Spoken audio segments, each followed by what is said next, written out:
एक शीबा इनु शिब व्हेल से सकती है। खुदरा व्यापारी कीमतों को बढ़ा सकते हैं।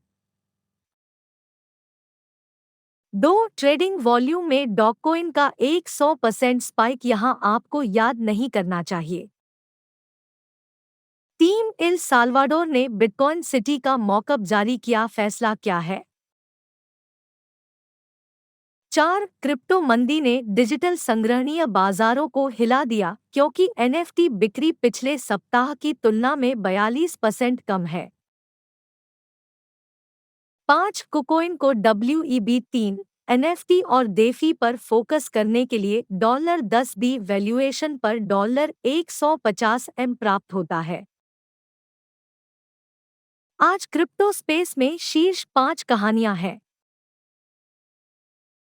वीडियो के अंत तक बने रहें ताकि आप कोई महत्वपूर्ण अपडेट मिस न करें।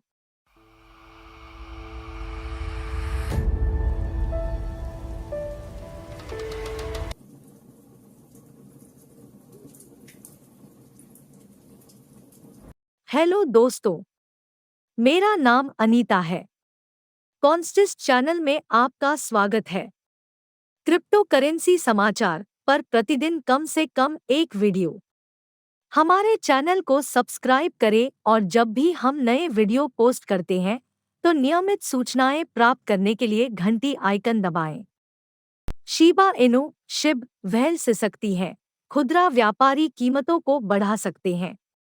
शीबा इनु बाजार सहभागियों के एक बड़े हिस्से द्वारा इसकी मेमसिक्का प्रकृति के कारण आलोचना की जाती है और इसलिए भी कि व्हेल अक्सर शिब बाजार पर हावी रहती है। हालांकि ज्वार बदल गया है।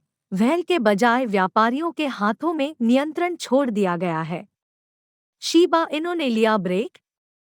क्रिप्टो बाजार के लिए 9 मई साल का सबसे खराब दिन था। 24 घंटों के भीतर $200 बिलियन से अधिक या संपूर्ण क्रिप्टो मार्केट कैप का लगभग 14% मिटा दिया गया था। दुर्घटना से प्रेरित होकर निवेशकों ने अपनी होल्डिंग्स को स्थानांतरित कर दिया, जिसके परिणामस्वरूप लगभग $167 मिलियन मूल्य का 10 ट्रिलियन शिब घाटे में हाथ बदल गया। ट्रेडिंग वॉल्यूम में डॉककॉइन का 100% स्पाइक यहां आपको याद नहीं करना चाहिए। पिछले 24 घंटों में इसकी ट्रेडिंग वॉल्यूम में 200% की बढ़ोतरी के साथ इसी अवधि के भीतर कीमत के मोर्चे पर कोई समान वृद्धि नहीं देखी गई। आइए इसका अर्थ समझने के लिए मूल्य चार्ट और श्रृंखला पर एक नज़र डालें। क्या आपके पास कुछ डॉककॉइन है? क्या आप इंटरनेट की भविष्य की मुद्रा के रूप में इस मेम सिक्के के पक्षधर हैं? डोगे ओ को किसने बाहर जाने दिया? पिछले 24 घंटों के भीतर मूल्य चार्ट पर उतार चढ़ाव ने एक महत्वपूर्ण मंदी के पूर्वाग्रह की ओर इशारा किया। आरएसआई और एमएफआई महत्वपूर्ण ओवरसोल्ड पोजीशन में गिरे। हाल के दिनों में ट्रेडिंग वॉल्यूम में एक महत्वपूर्ण स्पाइक लाभ लेने या घाटे में कटौती करने के लिए धारकों के वितरण का संकेत हो सकता है। व्हेल बांट रही है। कीमत में एक समान अपट्रेंड के बिना व्हेल गतिविधि में वृद्धि केवल एक बात की ओर इशारा करती है, वितरण। पिछले 24 घंटों में डोज नेटवर्क पर दैनिक सक्रिय पतों के सूचकांक ने 121.24 के से 127.83 के तक की वृद्धि दर्ज की। यह दर्शाता है कि सक्रिय पते मेमे सिक्के का भारी वितरण कर रहे होंगे। इल साल्वाडोर ने बिटकॉइन सिटी का मॉकअप जारी किया, फैसला क्या है? मॉकअप जारी होने के साथ बिटकॉइन सिटी वास्तविकता के करीब एक कदम आगे बढ़ता है। हालांकि महत्वाकांक्षा और कई अनिश्चितताएं, जिनमें बीटीसी की कीमत में गिरावट शामिल है, सभी परियोजनाओं को पूरा करने के खिलाफ गिना जाता है। चित्र एक हेक्सागोनल केंद्र और प्रमुख स्थलों जैसे हवाई अड्डे और रात में शहर की एक तस्वीर के साथ एक सुनहरे डिस्क के आकार का मॉडल दिखाते हैं। प्रश्न शेष। इस स्तर पर उत्तर से अधिक प्रश्न है।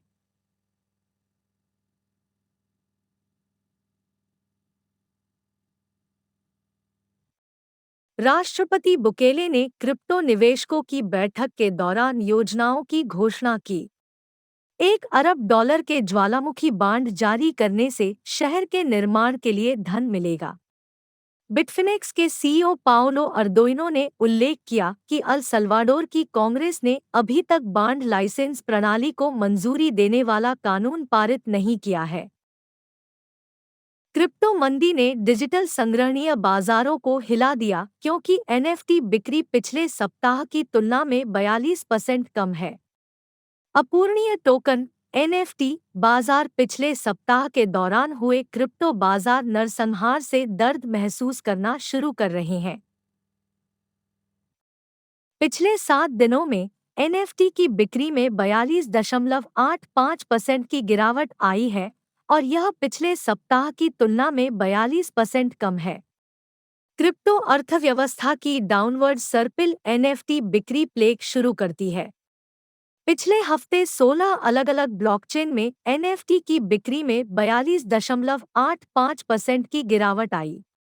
एथेरियम की बिक्री में 44.83%, सोलाना की बिक्री में 19.65% की गिरावट, पॉलीगॉन की बिक्री में 35.63%, फ्लो की बिक्री में 36.19% की गिरावट और हिमस्खलन की एनएफटी की बिक्री में 29.26% की गिरावट आई है।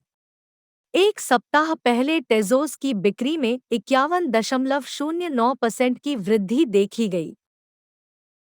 कुकोइन को WEB3 एनएफटी और देफी पर फोकस करने के लिए $10 वैल्यूएशन पर $150 प्राप्त होता है। केंद्रीकृत व्यापार से परे। कुकोइन केंद्रीकृत व्यापार से परे अपनी पहुंच बढ़ाने पर ध्यान केंद्रित करेगा। यह कुकोइन लैब्स और कुकोइन वेंचर्स जैसी अपनी निवेश इकाइयों के समर्थन से वेब3, क्रिप्टो वॉलेट, गेमफाई, देफी और एनएफटी प्लेटफॉर्म सहित नए क्षेत्रों में अपनी उपस्थिति को मजबूत करना चाहता है। वेब3 बोली। कुकोइन की वीसी शाखा कुकोइन वेंचर्स ने फटकेंद्रित $100 मिलियन का फंड स्थापित किया है।